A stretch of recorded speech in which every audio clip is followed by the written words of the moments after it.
Olá, bem-vindos a esta nossa análise do Salmo 99. Sabe, este salmo é um cântico incrível que nos coloca diante de uma questão que parece quase um paradoxo. Como é que um Deus pode ser, ao mesmo tempo, perfeitamente santo, totalmente justo e ainda assim ser alguém a quem podemos nos achegar? É essa tensão fascinante que a gente vai explorar hoje. Para a gente começar a entender o que é reverência de verdade, imagina só essa cena. Pensa em dois estudantes que vão visitar o professor deles. E quando o professor convida para entrar, eles entram de costas, se curvando, com o rosto quase no chão. O professor, claro, fica super surpreso e pergunta por que eles estão fazendo aquilo. E a resposta deles é simples. É assim que a gente demonstra respeito no nosso país. Pois é, essa atitude, essa postura de respeito profundo é exatamente o que está no coração do Salmo 99. É como se o salmo inteiro fosse uma lição sobre qual é a nossa resposta correta, a nossa postura adequada diante de um Deus que é absolutamente único, diferente de qualquer coisa que a gente já tenha visto ou imaginado. Então, vamos mergulhar na primeira parte do salmo. Aqui a gente vai ver um rei que é totalmente separado. O foco é todo na soberania de Deus e é a partir daí que a gente começa a entender o que significa a sua santidade. Ok, a palavra-chave aqui é santidade. No hebraico original, a palavra é kadosh. E o que isso quer dizer? Basicamente, significa separado. Mas olha, não é só um pouquinho diferente, não. Não é como se Deus fosse uma versão melhorada da gente. A ideia é que ele é totalmente outro. Ele está literalmente em uma categoria de existência completamente diferente da nossa.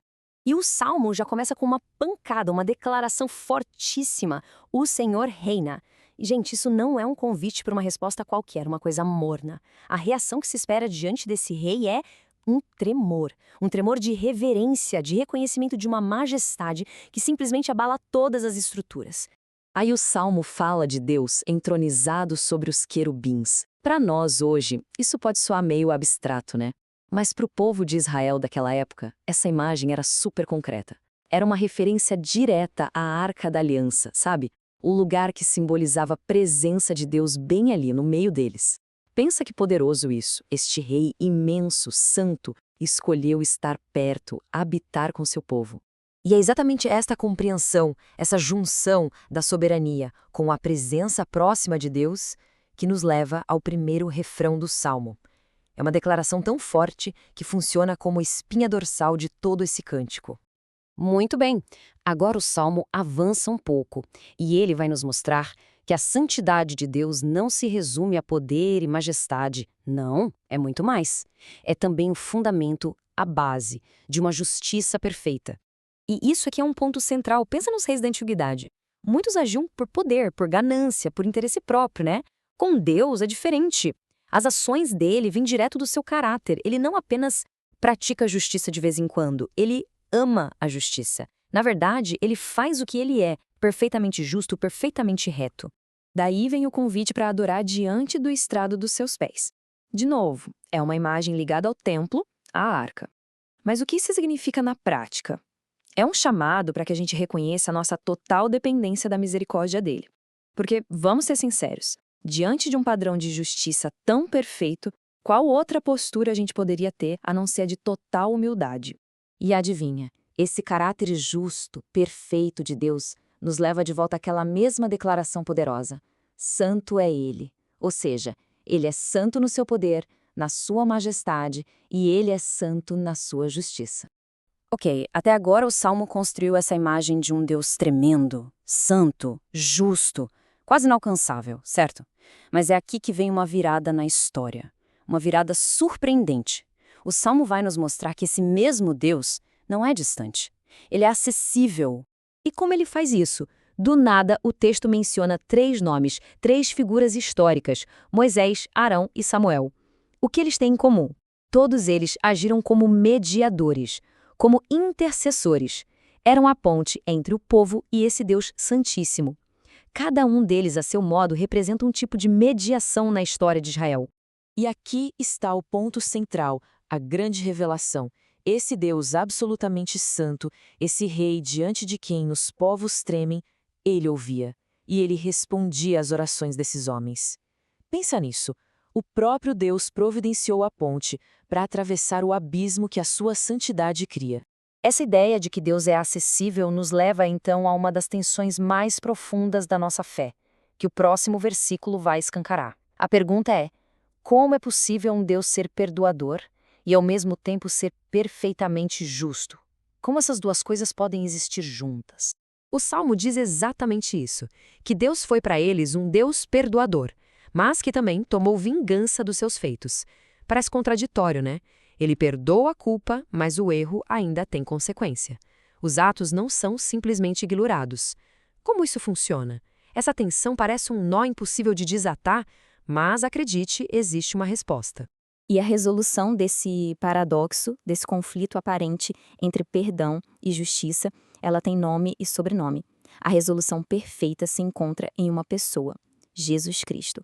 Ele é o mediador que resolve tudo. Lembra de Moisés, Arão e Samuel? Eles foram importantes, mas eram mediadores humanos, imperfeitos. Jesus não. Ele é o único mediador perfeito entre Deus e a humanidade. Ele pega os papéis de profeta, de sacerdote e de rei e os cumpre de uma forma completa, definitiva.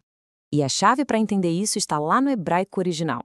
A expressão que a gente traduz como Deus perdoador é El Nosef. Literalmente isso significa Deus que carrega ou Deus que levanta a culpa.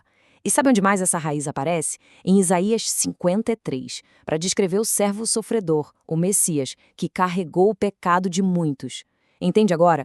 Na cruz, Jesus carregou as duas coisas. Ele carregou a nossa culpa, o que tornou o perdão possível, e ele carregou a consequência do pecado, o que satisfez a justiça de Deus. E é por isso que a declaração tripla de santidade no Salmo 99, Santo é Ele, Santo é Ele, Santo é o Senhor nosso Deus, ela soa tão familiar. Ela ecoa a adoração que a gente vê nos céus em Isaías e em Apocalipse. E o Novo Testamento deixa claro, essa adoração é dirigida ao próprio Cristo. Uau! É uma teologia muito profunda, né? Mas a pergunta que fica é: e daí? O que tudo isso significa para a nossa vida aqui e agora? Então, funciona assim. Pela fé em Cristo, quem crê recebe o que a gente pode chamar de santidade posicional. É como se fosse um status, uma posição perfeita diante de Deus, que não depende do nosso esforço, mas é um presente, pura graça. A partir daí, com essa posição garantida, nós somos chamados a viver uma santidade funcional, que nada mais é do que o nosso esforço diário para refletir o caráter de Deus na nossa caminhada. Então, como é que a gente responde a esse Deus tão santo e, ao mesmo tempo, tão perto? Bom, envolve algumas coisas. Primeiro, recuperar aquele tremor reverente. Segundo, praticar a justiça nas pequenas e grandes coisas do dia a dia. Envolve também adorar com o nosso ser inteiro, até com o nosso corpo. E, claro, orar. Orar com a confiança de que temos um mediador perfeito, Jesus, que nos dá acesso direto. E tudo isso nos deixa com um grande desafio, uma pergunta final. E não é só sobre o que a gente faz no domingo, na igreja. A pergunta é sobre a vida inteira, sobre cada detalhe.